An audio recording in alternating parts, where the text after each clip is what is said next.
우리는 진짜 존재하는가? 시뮬레이션 우주의 충격적 증거들. 2003년 옥스퍼드 대학교 철학과 교수 닉 보스트롬은 한 편의 논문을 발표합니다. 제목은 당신은 컴퓨터 시뮬레이션 속에 살고 있는가? 그는 평범한 학자가 아니었습니다. 스웨덴 출신의 이 철학자는 신경과학, 물리학, 인공지능을 넘나드는 범학문적 사고의 소유자였습니다. 런던 정경대학교에서 철학 박사 학위를 받기 전 그는 이미 물리학과 수학을 전공했고 계산신경과학까지 섭렵했습니다. 동료들은 그를 위험한 질문을 던지는 사람이라 불렀습니다.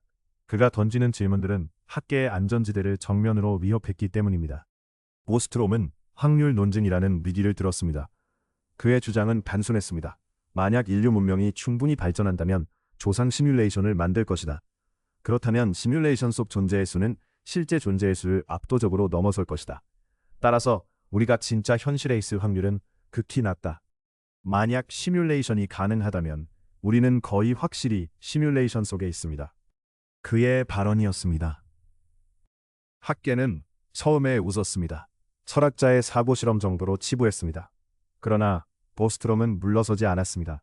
그는 옥스퍼드의 인류미래 연구소를 설립했고 이 질문을 과학의 영역으로 끌고 왔습니다.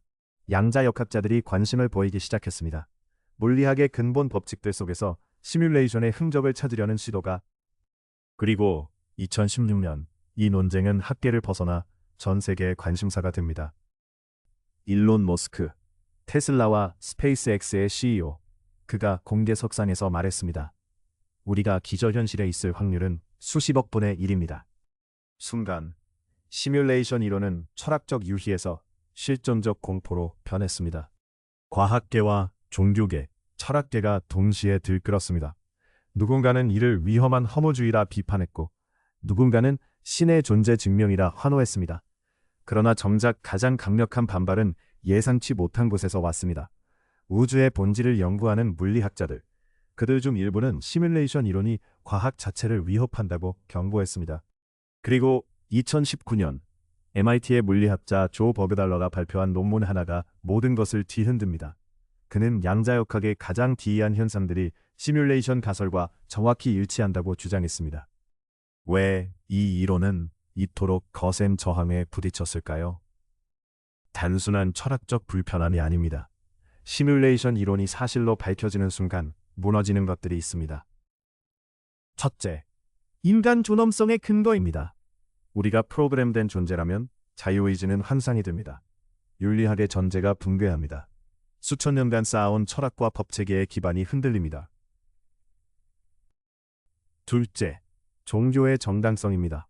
창조주가 신이 아닌 프로그래머라면 구원과 내세의 개념은 어떻게 되는 것일까요? 전 세계 수십억 신자들의 믿음이 도전받습니다. 셋째, 과학 자체의 의미입니다. 우리가 발견한 물리법칙이 우주의 진리가 아니라 시뮬레이션의 규칙에 불과하다면 과학적 탐구의 목적은 무엇이 됩니까? 이것이 시뮬레이션 이론이 학계에서 금기시되어 온 진짜 이유입니다. 그런데 물증이 있습니다. 2012년 독일 본 대학교의 시라스 베헤라니 연구팀, 그들은 우주의 에너지 분포에서 격자 구조의 흔적을 발견했다고 발표했습니다. 마치 컴퓨터 시뮬레이션에서 공간을 이산적인 픽셀로 처리할 때 나타나는 패턴과 유사했습니다. 우연의 일치일까요? 아니면 시뮬레이션의 해상도 한계가 드러난 것일까요? 공식적인 과학계의 입장은 이렇습니다. 시뮬레이션 가설은 반증 불가능하므로 과학이 아니다. 철학적 사변일 뿐이라는 것입니다. 이것이 첫 번째 질문입니다. 왜 이토록 많은 증거들이 무시당하고 있을까요? 누가 왜 이 논의를 학계의 변방에 가두려 하는 것일까요? 양자역학, 현대 물리학의 가장 성공적인 이론입니다. 동시에 가장 기이한 이론이기도 합니다. 여기 설명되지 않는 것이 하나 있습니다. 관측자 효과입니다. 1927년 코펜하겐 해석 이후 물리학자들은 받아들여야 했습니다. 양자 입자는 관측되기 전까지 어떤 상태에도 있지 않다는 것을, 관측하는 순간 확률의 파동이 붕괴하고 하나의 상태로 확정된다는 것을. 이것이 무슨 의미인지 생각해 보세요. 당신이 보지 않을 때 전자는 여기에도 저기에도 동시에 존재합니다. 당신이 보는 순간 전자는 한 곳에만 있습니다. 마치 비디오 게임에서 플레이어가 보지 않는 영역은 렌더링하지 않는 것과 같습니다. 1978년 존 휠러의 지연 선택 실험. 빛의 입자가 이미 슬릿을 통과한 후에 관측 방식을 바꿔도 과거의 경로가 바뀐 것처럼 결과가 달라졌습니다. 2007년 실제로 실험이 수행되었고 결과는 휠러의 예측과 일치했습니다. 물리학자들은 이를 지연 선택 양자 지우개라 부릅니다. 우아한 이름입니다. 그러나 본질을 감추고 있습니다. 과거가 바꾸는 것입니다. 관측에 의해. 코펜하겐 해석은 왜를 묻지 말라고 합니다. 그저 계산하고 예측하라고 합니다. 90년이 넘도록 물리학은 이 기이함을 설명하지 못했습니다. 시뮬레이션 가설은 설명합니다. 관측되지 않는 것은 계산하지 않는다. 효율적인 프로그래밍의 기본 원칙입니다. 우연이라고 하기엔 너무 정교했습니다. 시나리오의 전제는 이것입니다. 만약 우리 우주가 시뮬레이션이라면 어떤 특징들이 나타나야 할까요? 첫째, 해상도 한계가 있어야 합니다.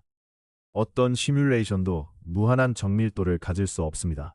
컴퓨팅 자원은 유한하기 때문입니다. 우리 우주에 그런 한계가 있을까요? 있습니다. 플랑크 길이 1.6161 보기 12 배남 35m. 이보다 작은 거리는 물리적으로 의미가 없습니다. 플랑크 시간 5.39 보기 12 배남 44초. 이보다 짧은 시간 간격은 측정 불가능합니다. 마치 우주에 픽셀이 있는 것처럼 시간의 프레임이 있는 것처럼 최소 단위가 존재합니다.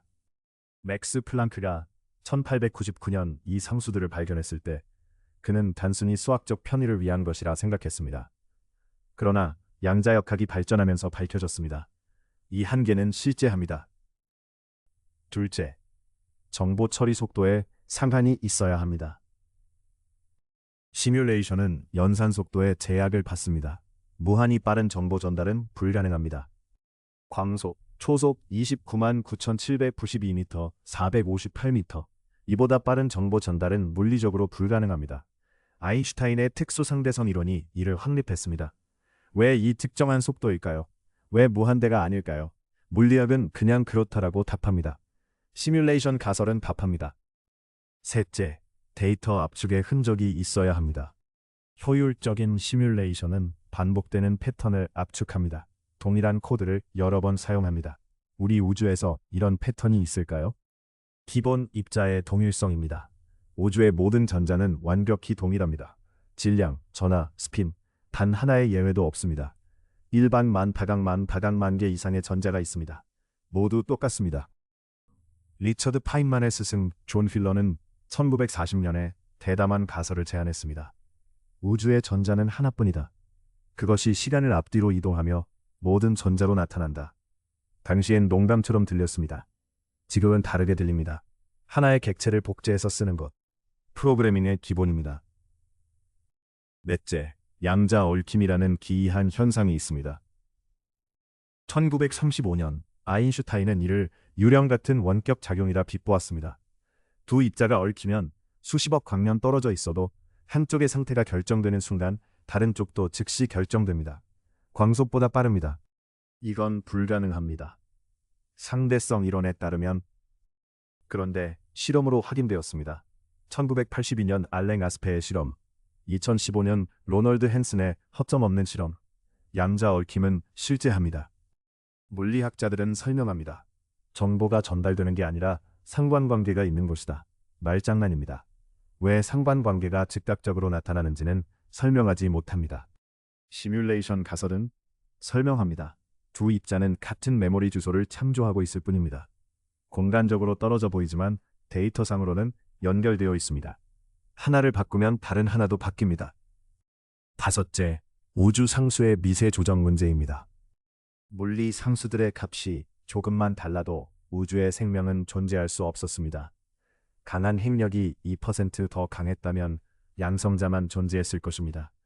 2%더 약했다면 원자핵이 형성되지 못했을 것입니다. 암흑 에너지 밀도가 10K 120분의 1만 달라도 우주는 즉시 붕괴하거나 영원히 팽창했을 것입니다. 이 미세 조정의 확률, 물리학자 로저 펜로즈는 계산했습니다. 10⁻10 123분의 1. 이 숫자는 너무 커서 우주의 모든 원자 수보다 많은 자릿수를 가집니다. 자연적으로 이런 확률이 실현되었다. 물리학자들은 다중우주론을 꺼냅니다. 무한히 많은 우주가 있고 우리는 우연히 이 값을 가진 우주에 있다는 것입니다. 관측 불가능한 무한 우주를 가정해야 설명이 됩니다. 시뮬레이션 가설은 더 단순합니다. 누군가 파라미터를 설정했습니다. 생명이 존재할 수 있도록. 그런데 여기서 끝이 아닙니다. 2017년 이론물리학자 제임스 게이츠 주니어, 존스 홉킨스 대학교 교수, 그는 촉근이론의 방정식 속에서 오류 정정 코드를 발견했습니다. 컴퓨터, 네트워크에서 데이터 전송 오류를 수정하는 데 사용하는 바로 그 코드입니다. 1940년대 클로드 셰넌이 개발한 정보이론의 산물입니다. 이것이 우주의 근본 방정식 속에 들어있었습니다. 게이츠 교수의 말입니다. 물리 법칙 속에 브라우저 코드가 들어있는 것을 발견했습니다. 매트릭스에 살고 있다고 확신하게 됐냐고요? 그건 아닙니다. 하지만 질문하지 않을 수 없게 됐습니다. 물론 이렇게 설명할 수도 있습니다. 플랑크 한계는 양자 역학과 중력이 만나는 지점의 자연스러운 결과일 수 있습니다. 시뮬레이션과 무관하게 물리학 자체의 특성일 수 있습니다. 이것은 타당한 반론입니다. 광속 제한은 시공간의 기하학적 구조에서 비롯된 것일 수 있습니다. 아인슈타인의 방정식이 예측하는 자연스러운 결과입니다. 연산 한계와는 무관할 수 있습니다. 기본 입자의 동일성은 양자 장론으로 설명됩니다. 입자는 장의 들뜸이며 같은 장의 들뜸은 당연히 같은 속성을 갖습니다. 복제된 객체가 아니라 같은 법칙의 산물입니다. 양자 얽힘은 비국소적 상관관계이지 정보 전달이 아닙니다. 물리학의 기이한 특성이지만 시뮬레이션을 가정하지 않아도 수학적으로 완벽히 기술됩니다. 미세 조정은 인간 원리로 설명됩니다. 이런 값을 가진 우주에서만 관측자가 존재할 수 있으므로 우리가 이 우주를 관측하는 것은 당연합니다. 다중우주 가설이 아니어도 단순한 선택 효과입니다. 각각의 증거에 평범한 설명이 있습니다. 문제는 이것입니다. 이 모든 설명이 동시에 성립하려면 기이한 우연들이 한꺼번에 겹쳐야 합니다. 플랑크 한계가 우연히 디지털 해상도처럼 작동하고 광속 제한이 우연히 연산 한계처럼 보이고 입자들이 우연히 복제 객체처럼 동일하고 양자 얽힘이 우연히 공유 메모리처럼 작동하고 상수들이 우연히 설계된 것처럼 미세 조정되어 있어야 합니다. 각각은 설명됩니다. 전체의 일관성은 설명되지 않습니다. 우연치고는 패턴이 너무 명확합니다. 다시 닉 보스트롬으로 돌아갑니다. 2003년 그의 논문, 핵심 논증은 3분법이었습니다. 세 가지 명제 중 하나는 반드시 참이어야 합니다. 첫째, 문명은 시뮬레이션을 만들 기술 수준에 도달하기 전에 멸망한다. 둘째, 기술이 있어도 시뮬레이션을 만들지 않기로 선택한다. 셋째, 우리는 거의 확실히 시뮬레이션 속에 있다. 보스트롬은 첫째와 둘째가 모두 거짓이라면 셋째가 참이 된다고 논증했습니다. 20년 전의 이야기입니다. 그런데 2023년 현재 AI 기술의 발전 속도를 보세요. GPT-4, 클로드, 제미나이, 2년 전만 해도 불가능하다고 여겨졌던 것들이 현실이 되었습니다. 메타버스, 가상현실, 내 컴퓨터 인터페이스, 일론 머스크의 뉴럴링크는 인간 뇌에 칩을 이식했습니다. 첫 번째 명제가 거짓이 되어가고 있습니다. 그렇다면 두 번째는 기술이 있어도 만들지 않을 것인가? 인류 역사를 보세요. 핵무기를 만들 수 있었을 때 만들지 않았습니까? 유전자 편집이 가능해졌을 때 하지 않았습니까? 인류는 할 수 있는 것을 항상 해왔습니다. 두 번째 명제도 거짓이 될 가능성이 높습니다. 그렇다면 남는 것은 셋째입니다. 보스트롬이 2003년에 했던 말, 만약 시뮬레이션이 가능하다면 우리는 거의 확실히 시뮬레이션 속에 있습니다. 이제 그 의미가 다르게 보입니다. 2016년 일론 머스크가 말했을 때 세계는 억만장자의 기행으로 치부했습니다. 그러나 그는 무작정 말한 게 아니었습니다. 그는 보스트롬의 논증을 정확히 이해하고 있었습니다. 그는 AI와 시뮬레이션 기술의 최전선에 있는 사람입니다. 그리고 2019년 MIT 컨퍼런스에서 물리학자들이 모였습니다. 의제는 우리는 시뮬레이션인가? 였습니다. 노벨상 수상자 조지 스무트가 말했습니다. 확률적으로 따지면 우리가 시뮬레이션에 있을 가능성이 훨씬 높습니다. 결론을 내리지 않았습니다. 내릴 수 없었습니다. 왜? 여기 가장 충격적인 사실이 있습니다. 시뮬레이션 가설은 원리적으로 증명 불가능합니다. 우리가 시뮬레이션 속에 있다면 시뮬레이터는 우리의 모든 관측을 조작할 수 있습니다. 증거를 발견했다고 생각하는 순간 그것 역시 시뮬레이션의 일부일 수 있습니다. 동시에 반증도 불가능합니다. 어떤 실험 결과도 이것은 시뮬레이션이 아니다를 증명할 수 없습니다. 완벽한 시뮬레이션은 완벽한 현실과 구분 불가능합니다. 이것 때문에 우리는 영원히 확실한 답을 얻을 수 없습니다. 과학은 반증 가능한 것만 다룹니다. 시뮬레이션 가설은 그 바깥에 있습니다. 학계가 이 질문을 외면하는 진짜 이유입니다. 그러나 답할 수 없다는 것이 질문이 무의미하다는 뜻은 아닙니다. 여러분이 내릴 수 있는 결론은 두 가지입니다. 하나, 이 모든 일치는 우연이다. 우주는 우연히 디지털처럼 작동하고 우연히 설계된 것처럼 조정되어 있고 우연히 시뮬레이션의 모든 특징을 갖추고 있다. 우리가 발견한 패턴은 인간의 패턴 인식 현황일 뿐이다. 둘, 이 일치들은 무언가를 가리키고 있다. 반드시 시뮬레이션이 아닐 수도 있다. 그러나 우주의 본질에 대해 우리가 모르는 것이 있다.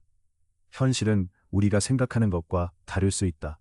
어느 쪽이든 우리가 확실히 아는 한 가지가 있습니다. 우주는 기이합니다.